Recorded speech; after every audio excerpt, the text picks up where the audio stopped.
Olá pessoal, hoje nós vamos falar do capítulo 3 e 4 de Romanos. Como você sabe, nós temos feito a devocional diária da leitura da Bíblia de 2 capítulos.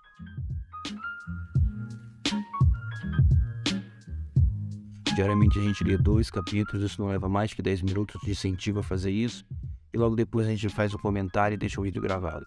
Antes de mais nada, se você não é inscrito no canal, você vai lá, se inscreve no canal, marca lá o sininho para receber notificações quando o vídeo é publicado. E no final você deixa o teu comentário.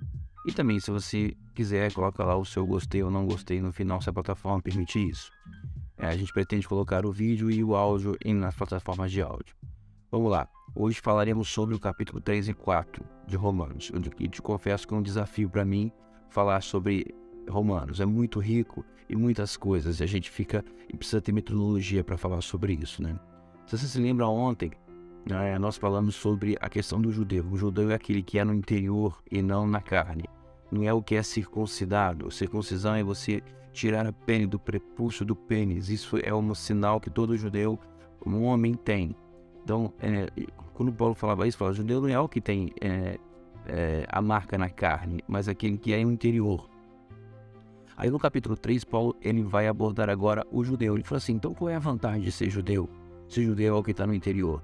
Ele fala assim, muitas vantagens porque você, judeu, recebeu os oráculos de Deus na carne. Deus se revelou a você através de Moisés e te entregou a lei. E Deus estabeleceu promessas de bênção para a sua vida. É interessante notar, quando nós tivemos oportunidades, nós vamos ver que quando Deus dá as promessas para Abraão, ele não impõe condição nenhuma. Na lei, Deus faz a condição, se você fizer tal coisa, você recebe tal coisa. Abraão não. Abraão, Deus falou, eu te farei uma grande nação. Então as promessas de Deus são para os judeus. E aí ele pergunta, vem cá, independente do judeu ter mantido a fidelidade, você acha que Deus perde a fidelidade? Não, Deus é fiel em todo o tempo, independente do como o judeu se comporta, né? Porque Deus é verdadeiro, e sempre Deus é verdadeiro. Quando você for chegar diante de Deus e colocar a tua questão, esquece, Deus sempre vai vencer, porque Ele é verdadeiro e só Ele é verdadeiro. Então Deus é fiel, sempre vai ser fiel. Creia nisso, independente do que você faça, Deus é fiel. E aí Paulo fala assim, mas uma coisa eu quero dizer para você, que quando Deus vai disputar com o homem, Ele vai sempre ser vencedor e vai sempre ser glorificado. Então você não queira achar que você é pecador e você vai exaltar a Deus com o seu pecado. Esquece isso, porque todo homem é pecador, não é só você. Todo homem está encerrado em pecado. Nós nascemos em pecado me concebeu minha mãe. E aí Paulo usa o texto bíblico que ele fala, não há justo, não há nenhum sequer. Todos se extraviaram e a uma se corromperam. E ele vai citando o texto bíblico e mostrando que o homem ele nasce em pecado e ele é inclinado ao pecado e ele não tem como sair disso porque o pecado está na sua carne por causa da geração que veio de Adão, o primeiro pecador. E ele fala, todos os homens se extraviaram e algumas se corromperam. Os seus pés estão prontos para pecar. Tudo que o homem faz é pecado. Então, qual é a saída disso, né? E aí ele fala, aproveitando essa deixa de que o homem é pecador e de que dentro do homem, no interior e na sua carne está o pecado, ele mostra que a lei veio dada por Deus ao judeu para mostrar isso.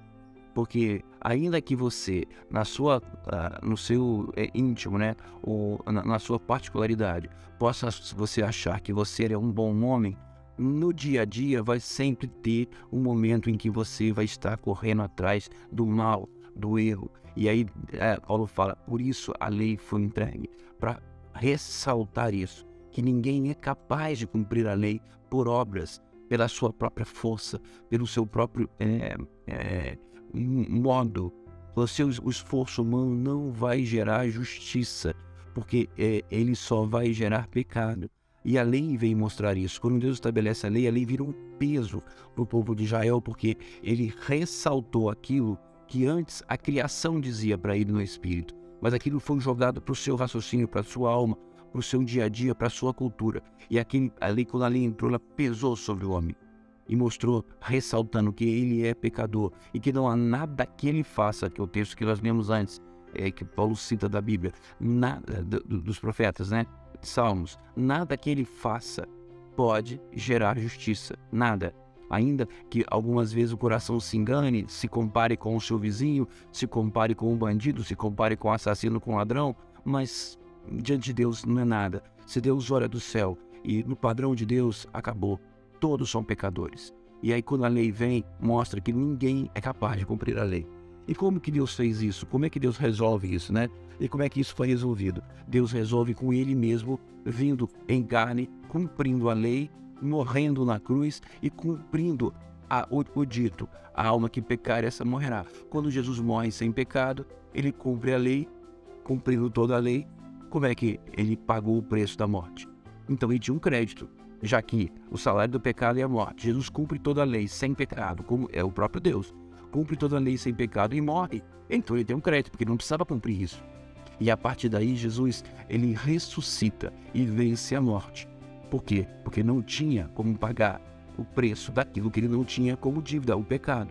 Com isso, Jesus, Ele ressuscita e, através do sangue de Jesus derramado na cruz, Ele passa a ser a propiciação pela nossa vida.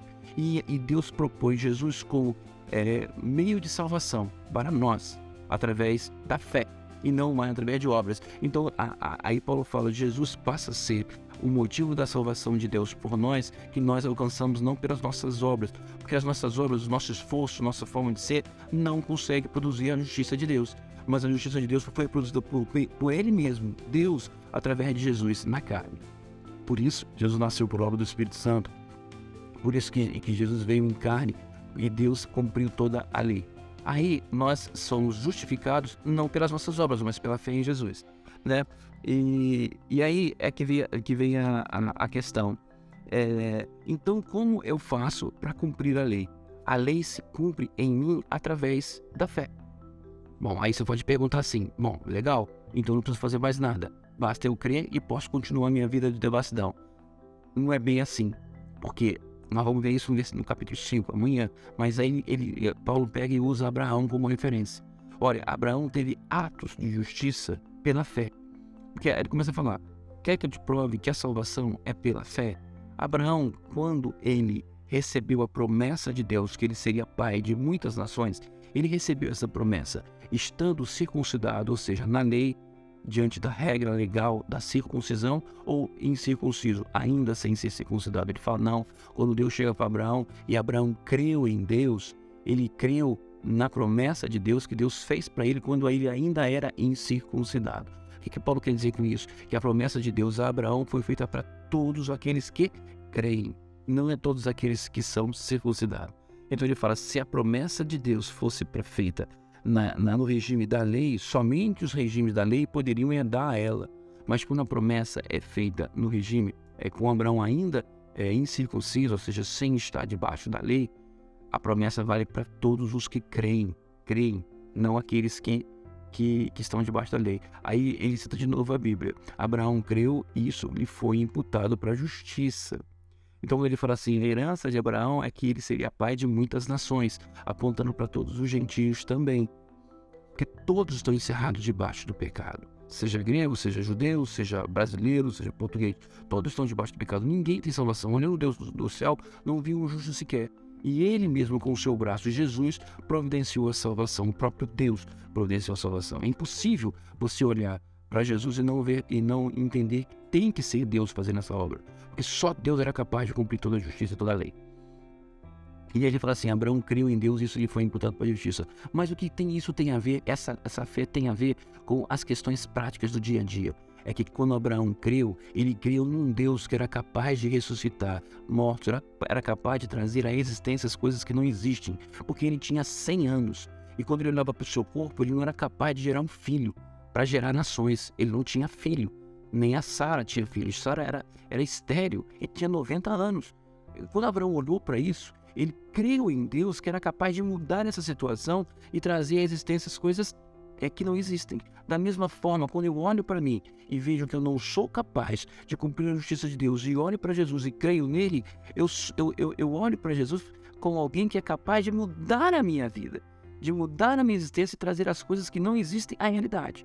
Ou seja, ele impõe em mim, no meu coração, a capacidade de, através dele, de cumprir a lei. Então a minha vida na prática muda. Porque quando Abraão creu, na prática ele mudou a vida dele.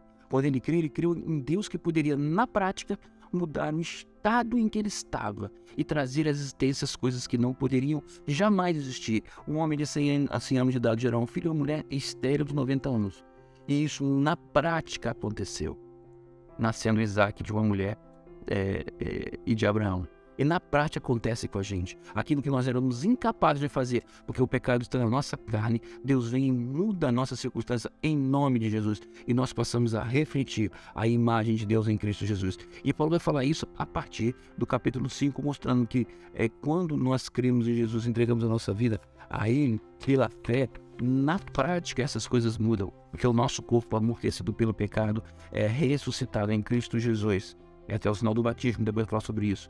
E Deus traz à existência as coisas que não existem. Ou seja, minha incapacidade de cumprir a justiça de Deus passa a ser capacidade em Cristo de fazer isso. Porque Ele nos traz vida em Cristo Jesus. E esse é o exemplo de Abraão. Abraão está num corpo amortecido. Deus o abençoou. Nós temos um corpo pecador. Deus nos vai dar graça. Vamos tratar isso a partir do capítulo 5. Deus abençoe, acrescente essa palavra na sua vida, dê mais aquilo que eu não consegui transmitir e não pude transmitir, o Espírito Santo possa trazer para você em nome de Jesus.